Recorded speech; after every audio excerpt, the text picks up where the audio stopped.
बिस्मिल्लाहिर्रहमानिर्रहीम। अस्सलाम वालेकुम। डियर स्टूडेंट्स, आज हम gaseous exchange human respiratory system के टॉपिक को डिस्कस करेंगे। ओवरऑल तो गैसियस एक्सचेंज का ये टॉपिक ओ लेवल्स और पाकिस्तान लाहौर, बहावलपुर, इस्लामाबाद, गुजरांवाला बोर्ड में ये टॉपिक 10th क्लास का पहला चैप्टर है। बेसिकली गैसियस एक्सचेंज है क्या? देखें, गैसियस एक्सचेंज का मतलब ये है कि किस तरह से मुख्तलिफ गैसेस, और गैसेस दो ही हैं, कार्बन डाइऑक्साइड और ऑक्सीजन। ये दोनों गैसेस किस तरह से प्लांट्स और एनिमल्स में एंटर होती हैं और बाहर निकलती हैं।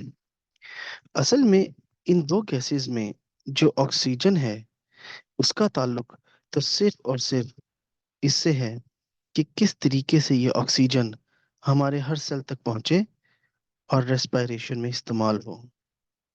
डियर स्टूडेंट्स, रेस्पिरेशन का प्रोसेस हम अच्छी तरह जानते हैं कि हर सेल में, माइटोकॉन्ड्रिया में जो ग्लूकोज है वो ऑक्सीजन की मौजूदगी में टूटती है और उसके टूटने से एनर्जी हासिल होती है, और एनर्जी जो है वो है in the form of ATP, adenosine triphosphate, जो कि एनर्जी का मॉलिक्यूल है।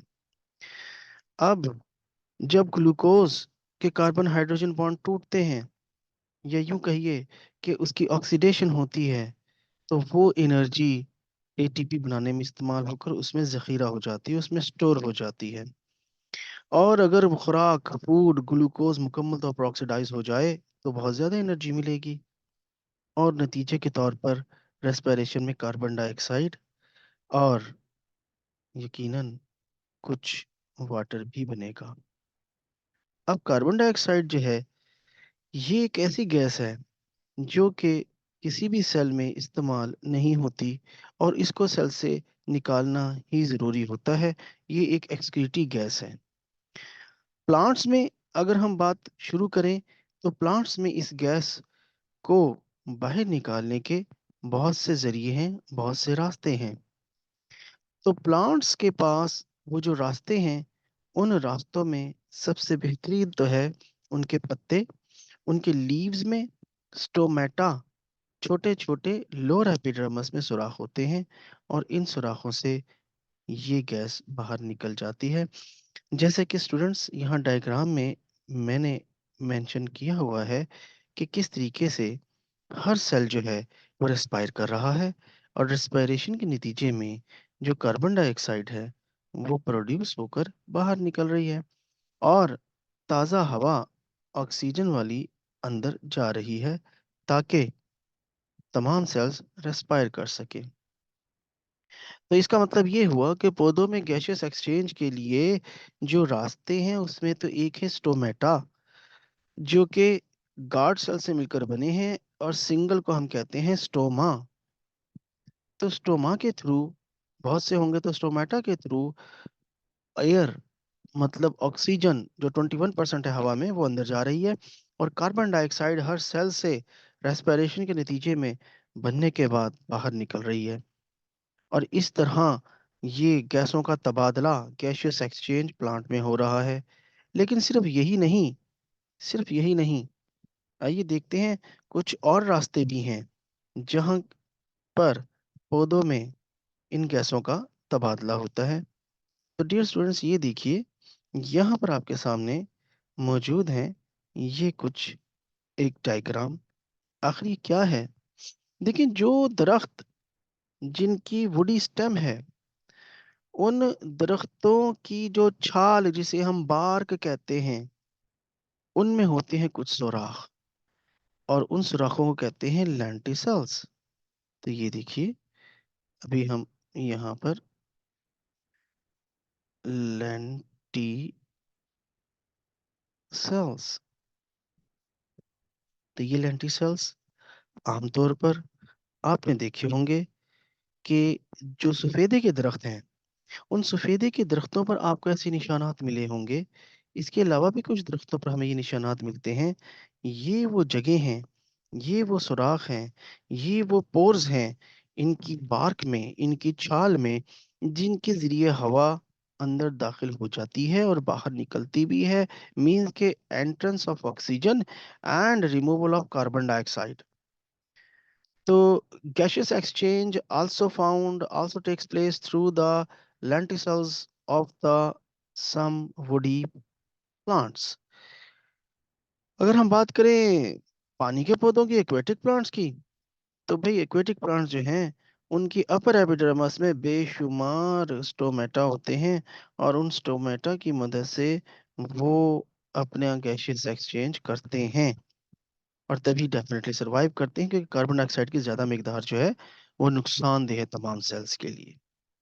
तो स्टूडेंट्स, आपने देखा कि पौधों में जो गैसियस एक्सचेंज है वो स्टोमेटा के थ्रू है या फिर लेंटी सेल्स के जरिए है। तो यही दो वो रास्ते हैं जहां से गैसेस का तबादला मुमकिन होता है। और इन गैसेस में मैंने आपको वाज़ेह तौर पर बता दिया कि असल में ऑक्सीजन क्यों चाहिए, ताकि हर सेल में रेस्पिरेशन हो सके, हर सेल में ग्लूकोज ऑक्सीडाइज हो सके, ग्लूकोज टूट सके, और उसकी ऑक्सीडेशन से, कार्बन हाइड्रोजन बॉन्ड्स के टूटने से जो एनर्जी खारिज होती है, जो रिलीज होती है, वो एनर्जी इस्तेमाल हो, और उस एनर्जी के इस्तेमाल से एटीपी बने, एनर्जी मॉलिक्यूल्स बने, और प्लांट अपने तमाम मेटाबॉलिज्म को चला सके। तो अब नेक्स्ट हम देखते हैं कि आखिर जो ह्यूमन है उनमें ये प्रोसेस कैसे होता है गैसियस एक्सचेंज का। इसके लिए स्टूडेंट्स हमें थोड़ा सा देखना पड़ेगा इन डिटेल, और इस टॉपिक को हम इन डिटेल ही डिस्कस करेंगे। तो चलते हैं जनाब सबसे पहले गैसियस एक्सचेंज इन ह्यूमन में। और ये आपके सामने जो डायग्राम है ये बेसिकली है एयर पैसेज। भाई ये एयर पैसेज से क्या मुराद है? देखिए, एयर पैसेज लफ्ज बता रहा है हवा के गुजरने का रास्ता। तो एयर पैसेज को हम ऐड कर लेते हैं एक और एडिशनल वर्ड से, एयर पैसेज वे, रास्ता, हवा के गुजरने का रास्ता। तो हवा अंदर भी दाखिल होती है हमारे जिस्म में और बाहर भी निकल जाती है कुछ गैसों के तबादले और एक्सचेंज के बाद। तो सबसे पहला जो एंट्री पॉइंट है वो है नोज। तो जनाब सबसे पहले तो हवा दाखिल होती है नाक में। हमारी नाक जो है, उस नाक के जो नथने हैं उन्हें कहते हैं नॉस्ट्रल्स, नॉस्ट्रल्स। और नॉस्ट्रल्स में है नेजल कैविटीज। तो नेजल कैविटी का मतलब वो सुराख है जो हमारे नाक के मौजूद हैं।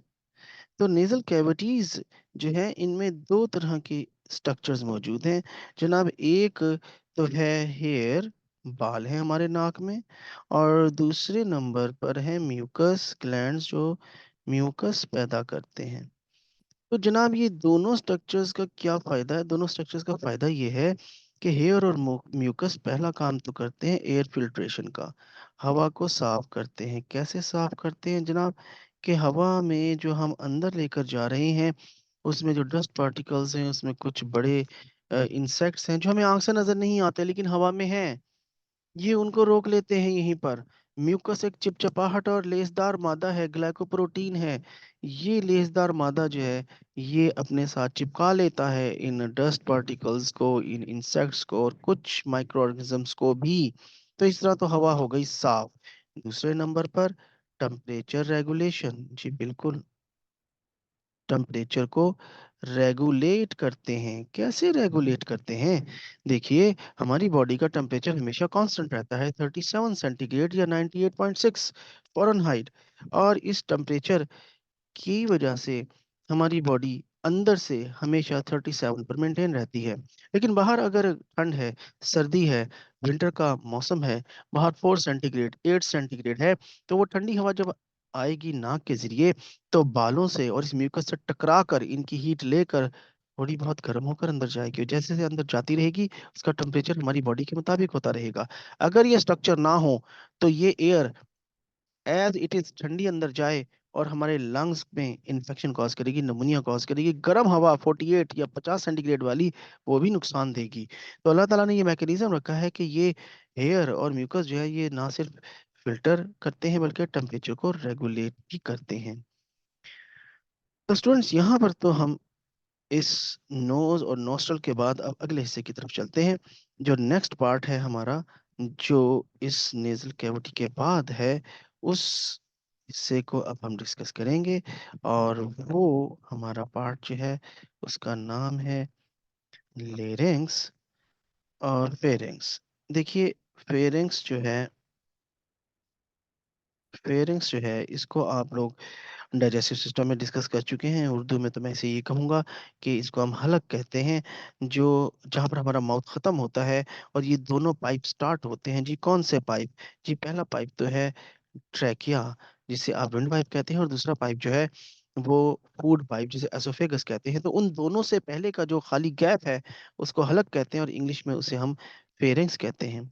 इस फेरिंग्स वाली जगह पर एक खास किस्म का स्ट्रक्चर जनाब मौजूद है, इसे कहते हैं एपिग्लोटस। और एपिग्लोटस जो है वो फ्लैप कवर करता है। अगर हम सांस हवा अंदर लेकर जा रहे हैं तो वो कवर कर देता है फूड पाइप को और हवा को जाने देता है।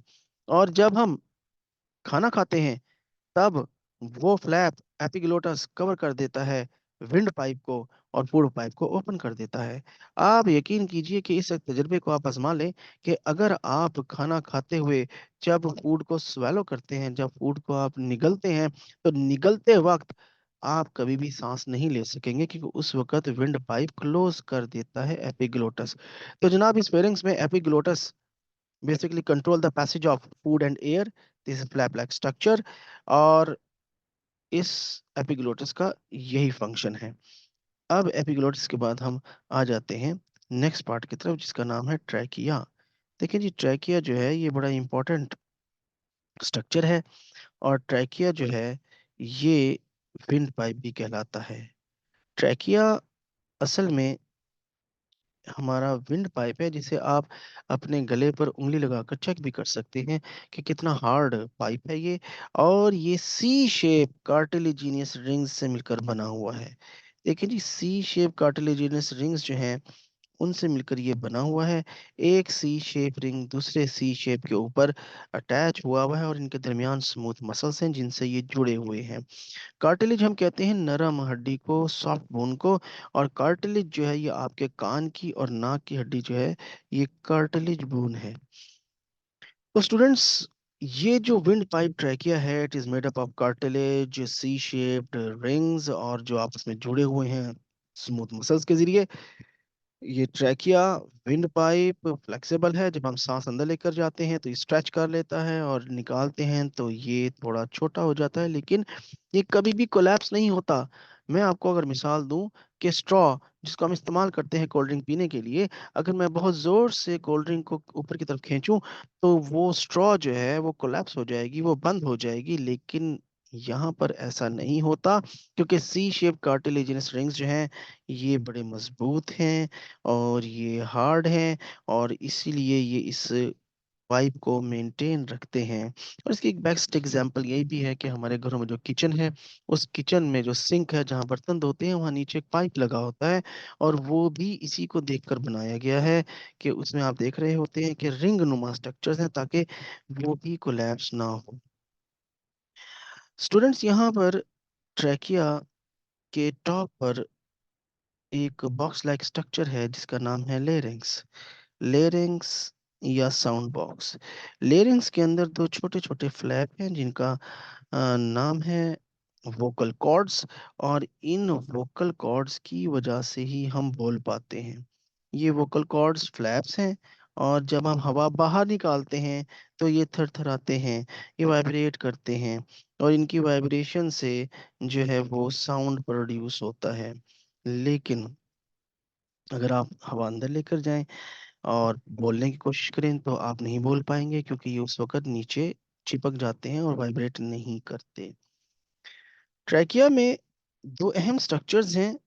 एक तो मौजूद हैं सिलिएटेड एपिथेलियल सेल्स, लंबे सिलिएटेड सेल्स। और दूसरे नंबर पर हैं गॉबलेट सेल्स, जो कि पैदा करते हैं म्यूकस। तो गॉबलेट सेल्स और सीलिएटेड सेल्स, गॉबलेट और सीलिएटेड सेल्स जो हैं जी, ये बड़े इंपॉर्टेंट हैं। गॉबलेट सेल्स का काम है म्यूकस पैदा करना, और उस म्यूकस में जो हवा में मौजूद डस्ट, बैक्टीरिया, जर्म्स, वो चिपक जाते हैं। और सीलिया जो है वो रिदमिक मूवमेंट करते हैं ऊपर की तरफ की, जिसे हम स्वीप एक्शन कहते हैं, और उसकी वजह से वो म्यूकस ऊपर की तरफ चढ़ता है, ऊपर मूव करता है, और मूव करते करते ट्रैकिया से निकलकर एसोफेगस में चला जाता है, और एसोफेगस से स्टोमिक में जा गिरता है। और स्टोमिक में हमें पता है HCl मौजूद है, जो उस म्यूकस में मौजूद तमाम इंसेक्ट्स को डिस्ट्रॉय कर देगा। तो सीलिया अगर अपना स्वीप एक्शन करते रहेंगे जनाब, तो डस्ट और बैक्टीरिया वाला म्यूकस जो है वो आपकी एसोफेगस में और स्टोमिक में जाकर खत्म होता रहेगा, और आप बहुत ज़्यादा सेहतमंद रहेंगे। लेकिन स्मोकर्स जो हैं, हम पढ़ेंगे इस बात को कि उनमें जो ये स्ट्रक्चर है सीलिया, ये स्टिक हो जाता है, ये चिपक जाता है टार की वजह से, और स्वीप एक्शन नहीं हो पाता। चलिए ठीक है, अब हम थोड़ा सा और आगे चलते हैं। ट्रैकिया जो है ये चेस्ट कैविटी में जाकर मजीद छोटी ब्रांचेस में डिवाइड हो जाता है। उन छोटी ब्रांचेस को हम कहते हैं ब्रोंकाई। ब्रोंकाई सिंगुलर है ब्रोंकस। और हर ब्रोंकाई जो है ये लंग्स में जाकर ओपन होती है, और लंग्स में जाकर मजीद छोटी ब्रांचेस बनती हैं, जिन्हें कहते हैं ब्रोंकियोल्स। तो ये जो ब्रोंकियोल्स हैं, इन ब्रोंकियोल्स का काम क्या है? देखिए, इन ब्रोंकियोल्स का काम है कि स्ट्रक्चर पहले देख लेते हैं। ट्रैकिया का मैंने बताया कि उसमें कार्टिलेज बोन होती है, ब्रोंकाई में भी कार्टिलेज बोन होती है, लेकिन जो ब्रोंकियोल्स हैं ये स्मूथ मसल्स के जी बने हुए हैं। ब्रोंकियोल्स स्मूथ मसल्स के बने हुए हैं, और इन में ट्रैकिया नहीं है। अच्छा, और ये ब्रोंक्यूल्स जो हैं, इनके एंड पर फाइन ट्यूब्यूल्स होती हैं, जिन्हें कहते हैं एल्वियोलर डक्ट्स। और हर एल्वियोलर डक्ट ओपन होती है इनटू अ क्लस्टर, एक गुच्छा हवा की थैलियों का, जिसका नाम है एल्वियोलाई। देखिए, एल्वियोलाई और एल्वियोलर डक्ट, यहाँ पर आपके सामने एल्वियोलर डक्ट दिखाई गई है, और नीचे गुच्छे मौजूद हैं एल्वियोलाई के। तो सिंगुलर हवा की थैली को कहते हैं एल्वियोलस। तो एल्वियोलस जो है, यहाँ पर जनाब गैसियस एक्सचेंज होता है, और वो कैसे होता है वो उसको अभी हम देख लेते हैं। तो लंग्स के इर्द गिर्द यह भी बता दूं कि एक मेम्ब्रेन होती है, जिसे कहते हैं प्लूरल मेम्ब्रेन। और प्लूरल मेम्ब्रेन जो है, उसके और लंग्स के दरमियान एक लिक्विड है, जिसका नाम है pleural fluid. Pleural fluid friction को कंट्रोल करता है। और जनाब जो लंग्स हैं वो मौजूद हैं एक शीट मस्कुलर पर, और उस मस्कुलर शीट का नाम है डायाफ्राम। ये देखिए, यहाँ पर दिखाई गई है डायाफ्राम, जिसके ऊपर लंग्स मौजूद हैं। ये मस्कुलर शीट है, और डायाफ्राम जो है ये रिब्स के साथ अटैच होती हैं। और आपको पता ही है कि हमारे लंग्स जो हैं वो रिब्स के पीछे हैं। ठीक है जनाब।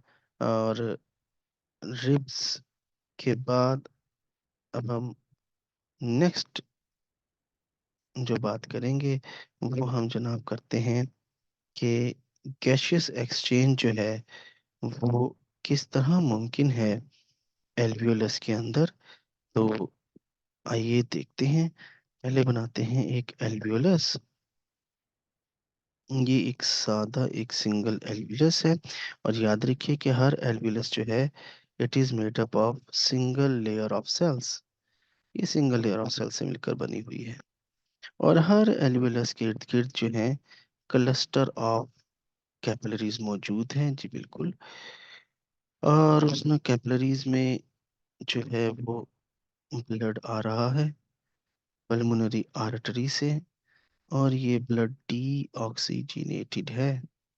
इसका मतलब ये हुआ कि जो ब्लड आ रहा है, इस ब्लड में कार्बन डाइऑक्साइड की मिकदार ज्यादा है। और जो हवा इन हवा की थैलियों एल्वियोलाई में है, उसमें तो जनाब 21% ऑक्सीजन है, 0.04 और 3% कार्बन डाइऑक्साइड है, और तकरीबन 79% नाइट्रोजन है। तो यहाँ पर ऑक्सीजन तो है कम, ठीक है जी। और ऑक्सीजन कम होने की वजह से जो ब्लड है वो जब यहाँ पहुँचता है, तो एल्वियस में है high concentration of oxygen, so oxygen diffused out, और डिफ्यूज होकर रेड ब्लड सेल्स के अंदर हीमोग्लोबिन के साथ अटैच हो जाएगी, ठीक है जी। और इसी तरह जो कार्बन डाइऑक्साइड है वो यहाँ से निकलकर एल्वियस में चली जाएगी। नाइट्रोजन का कोई अमल दखल नहीं है, नाइट्रोजन तो इस्तेमाल नहीं होती, एज इट इज ही बाहर निकल जाएगी। तो गैशियस एक्सचेंज में अगर हम देखें, तो इंस्पायर्ड एयर में 21% ऑक्सीजन आई, और जब हम इसको बाहर निकालते हैं तो बहुत सी ऑक्सीजन ब्लड में शामिल हो चुकी होती है, तो 16% सिर्फ बाहर निकलेगी। कार्बन डाइऑक्साइड जो 0.04% आई थी, वो 4% होकर बाहर निकलेगी। 79% नाइट्रोजन आई थी, एज इट ही चली जाएगी। वाटर वेपर्स डेफिनेटली मुख्तलिफ निकलेंगे, और टेम्परेचर भी डिफरेंट होगा। तो स्टूडेंट्स, यहाँ पर आपने देखा कि जो गैशियस एक्सचेंज है वो बेसिकली एल्वियस लेवल पर हो रहा है। और यहाँ पर आपको बता दूं कि टिश्यू फ्लूइड मौजूद है, थिन फिल्म ऑफ वाटर, जो कि फ़ायदेमंद है इन गैसेस के डिफ्यूजन में। तो गैसेस का जो तबादला है वो लंग्स में एल्वियस और कैपिलरी के दरमियान होता है, कि ऑक्सीजन कैपिलरीज में रेड ब्लड सेल के अंदर हीमोग्लोबिन के साथ जाकर अटैच हो जाती है, और कार्बन डाइऑक्साइड जो एल्वियस में आ जाती है। अब यहाँ पर अगली बात ये है कि जो लंग्स हैं वो बहुत इंपॉर्टेंट हैं, और जब एयर इन में जाती है तो ये एक्सपैंड होते हैं। और एक्सचेंज ऑफ गैसेस के बाद अब अगली बात जो हम करेंगे, वो हम थोड़ा सा ब्रीदिंग मैकेनिज्म को डिस्कस करेंगे, कि आखिर जब हम सांस अंदर लेकर जाते हैं, तब हमारे लंग्स, रिब केज और बाकी स्ट्रक्चर्स किस तरह से काम करते हैं, उस पर बात करेंगे। तो सबसे पहले मैं ब्रीदिंग मैकेनिज्म में आपसे बात करूंगा और एक्सप्लेन करूंगा कि ब्रीदिंग मैकेनिज्म में इनहेलेशन, जब ब्रीदिंग मैकेनिज्म में हम इंस्पायरेशन या इनहेलेशन की बात करते हैं, इनहेलेशन, तो सबसे पहली बात मैं ये करूंगा कि chest cavity cavity moves upward and forward, ऊपर की तरफ और आगे की तरफ निकल आएगी, ठीक है। दूसरे नंबर पर लंग्स वॉल्यूम वॉल्यूम इंक्रीज, जी बिल्कुल, लंग साइज में बड़े हो जाएंगे, मगर लंग्स प्रेशर डिक्रीज। देखिए स्टूडेंट्स, देखिए जब एक छोटी जगह है, मैं आपको ऐसे मिसाल दूं कि एक कमरे में मैंने 5 स्टूडेंट्स को रखा है, और वो 5 स्टूडेंट आराम से जो है वो वहाँ बैठे हुए हैं या घूम रहे हैं। तो इस वक्त वो आपस में उनका टकराव कम है, और कमरे की दीवारों के साथ भी टकराव कम है, ठीक है। तो जब हमने कहा कि लंग्स वॉल्यूम इंक्रीज, ठीक है, तो मैंने उसको उन 5 बच्चों को एक बहुत बड़े हॉल कमरे में शिफ्ट कर दिया, शादी हॉल के एक बहुत बड़े हॉल में। तो अब मजीद उनका टकराव कम हो जाएगा, तो प्रेशर डिक्रीज हो जाएगा। अब जगह गुंजाइश मजीद बन जाएगी, स्पेस मजीद बनेगी, और स्पेस के बनने की वजह से, प्रेशर के कम होने की वजह से ऑटोमेटिकली हवा बाहर से, क्योंकि हम बाहर एटमॉस्फेरिक प्रेशर ज्यादा होगा, तो ऑटोमेटिकली एयर जो है वो अंदर जाएगी। From outside air rushes into the lungs, उस प्रेशर को इक्वलाइज करने के लिए। ठीक है। तो लंग्स का वॉल्यूम जब इंक्रीज होगा तो प्रेशर डिक्रीज हो जाएगा और एयर ऑटोमेटिकली रश इन होगी। अब आते हैं डायफ्राम की तरफ। जो शीट है, जो डाया डायफ्राम शीट है, हाँ, ये डायफ्राम शीट के जो मसल्स हैं जनाब, ये कॉन्ट्रैक्ट होंगे, ये स्ट्रेच होगी, मूव्स डाउनवर्ड होगी, यहाँ लिखा हुआ भी है। और अगर हम बात करें रिब्स की, तो रिब्स को आपस में जोड़ा हुआ होता है इंटरकोस्टल मसल्स ने, तो इंटरकोस्टल मसल्स भी कॉन्ट्रैक्ट होंगे। ठीक है जी। और इस तरह एयर जो है वो अंदर चली जाएगी। एक्सपायरेशन या एक्सलेशन, जनाब बड़ी सादा सी बात है। आप इसी एक मैकेनिज्म को अगर याद कर लें तो दूसरा इसका जस्ट ऑपोजिट है। आप उसमें लिखेंगे कि when exhale the air the chest cavity moves backward and inward, lungs volume decrease, the lungs pressure increase, the diaphragm muscles relax, and diaphragm moves upward, and intercostal muscles of the ribs they are also relax। इन तमाम बातों को हम reverse लिख देंगे और बआसानी से हम याद कर सकेंगे। तो अब इसके बाद हमारे इस चैप्टर में जो है वो कुछ रेस्पिरेटरी डिसऑर्डर्स हैं, हम उनकी बात भी कर लेते हैं। और हम देखते हैं कि रेस्पिरेटरी डिसऑर्डर्स जो हैं उसमें सबसे पहले हमारे पास कौन सा डिसऑर्डर है। तो स्टूडेंट्स अगर हम देखें तो हमारे पास पहला डिसऑर्डर जो है वो है ब्रोंकाइटिस। तो देखते हैं ये ब्रोंकाइटिस क्या है। ब्रोंकाइटिस, तो ब्रोंकाइटिस जो है स्टूडेंट्स, ये दरअसल इन्फ्लेमेशन ऑफ ब्रोंकियोल्स है। होता क्या है कि जब कोई शख्स बहुत ज़्यादा स्मोकिंग करता है, हम बात करेंगे स्मोकर्स की, तो स्मोकर्स जब स्मोक करते हैं तो उनकी स्मोकिंग की वजह से टार, एक ब्राउन कलर का जनाब पिगमेंट होता है, ब्राउन कलर का एक स्टिकी मटेरियल होता है जो उनके दांतों पर भी जम जाता है और हवा की नाली में भी जम जाता है। उस स्टार के जम जाने की वजह से, क्योंकि वो लेसदार चिपचिपाहट वाला होता है, सीलिया स्टक हो जाते हैं, सीलिया अपना स्वीप एक्शन नहीं कर पाते, जिसकी वजह से म्यूकस, जिसमें बैक्टीरिया, जिसमें डस्ट, जिसमें बहुत से जरासीम जो हैं वो इस वक्त मौजूद हैं, वो म्यूकस एसोफेगस में गिरने की बजाय सीधा लंग्स पर जा गिरता है और उस पर जाने से पहले ब्रोंकियोल से गुजरता है और ब्रोंकियोल में फंस जाता है। तो यूं कहिए कि टेम्परेरी तौर पर ब्रोंकियोल्स में ब्लॉकेज हो जाना, वहाँ पे उस म्यूकस जिसमें वायरस, बैक्टीरिया और केमिकल्स हैं, उनके वहाँ पर इकट्ठे होने की वजह से इन्फ्लेमेशन, सूजन हो जाना, और उस सूजन की वजह से उन ट्यूबों का जो अंदर का डायमीटर या साइज है वो कम हो जाना, और इसीलिए इन्फ्लेमेशन या अंदर की सूजन की वजह से उस शख्स को शदीद कफ, खांसी होगी और उसके सीने से आवाज़ें आएंगी, उससे डेफिनेटली इन्फेक्शन की वजह से बुखार होगा और काम करना मुश्किल हो जाएगा। इसका इलाज मौजूद है। अगर वो शख्स एंटीबायोटिक ले और स्मोकिंग छोड़े तो यकीनन इसका इलाज मुमकिन है। अब आप देख रहे हैं कि इन्फ्लेम्ड ब्रोंकाई की सूरत हाल और एक हेल्दी ब्रोंकाई की सूरत हाल, कि उसका डायमीटर कितना खुला और वाज़ेह है और वो कितना सूज कर जो है स्वेलिंग की वजह से अंदर से कम हो चुका हुआ है।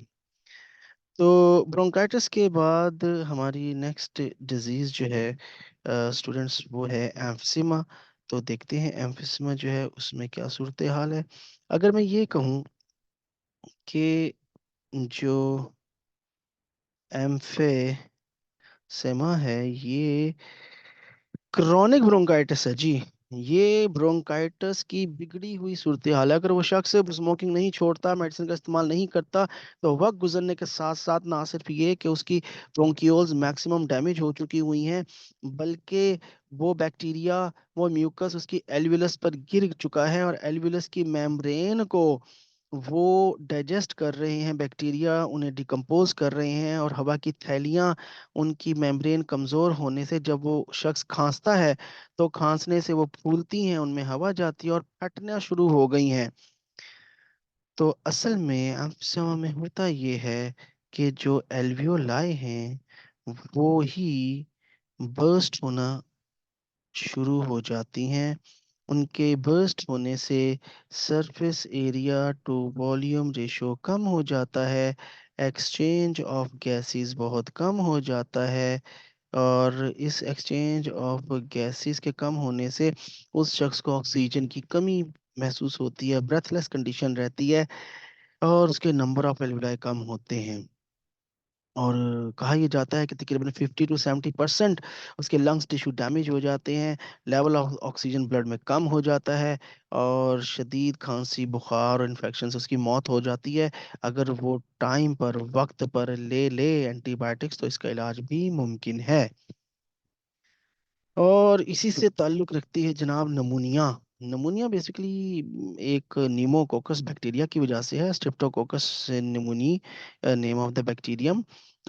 तो इसमें भी कुछ ऐसा ही है कि लंग्स टिश्यू जो है उनमें ज़्यादातर म्यूकस बहुत पैदा होना शुरू हो जाता है, और म्यूकस के भर जाने से जो ब्रोंक्यूल्स हैं वो ब्लॉक हो जाती हैं, और तकरीबन इसी तरह की सूरत हाल होती है। बुखार होता है, शदीद सर्दी लगती है, खांसी है, और उसे सांस लेने में बहुत दुश्वारी होती है, बात नहीं कर पाता।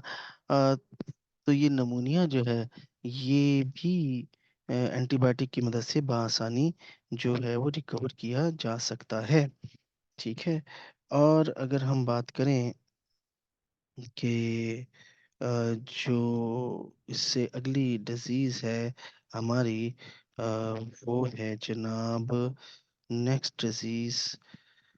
उसमें अगर हम बात करें अस्थमा की, तो अस्थमा तो एक सिंपल एलर्जी है।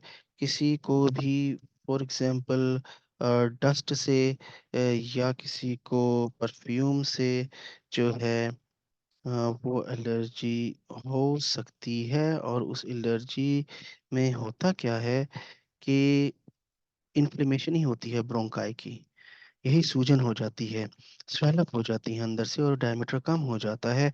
डस्ट, स्मोक, परफ्यूम, पोलन, ये कॉमन स्टिमुलाई हैं, फैक्टर्स हैं, जिसकी वजह से इन्फ्लेमेशन होती है, और यही ब्रेथलेस कंडीशन होती है।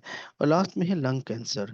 देखिए, कैंसर के बारे में तो हमें अच्छी तरह पता है कि कैंसर जो है वो अनकंट्रोल्ड सेल डिवीजन का नाम है। ये कोई बीमारी नहीं या किसी वायरस बैक्टीरिया की वजह से नहीं है।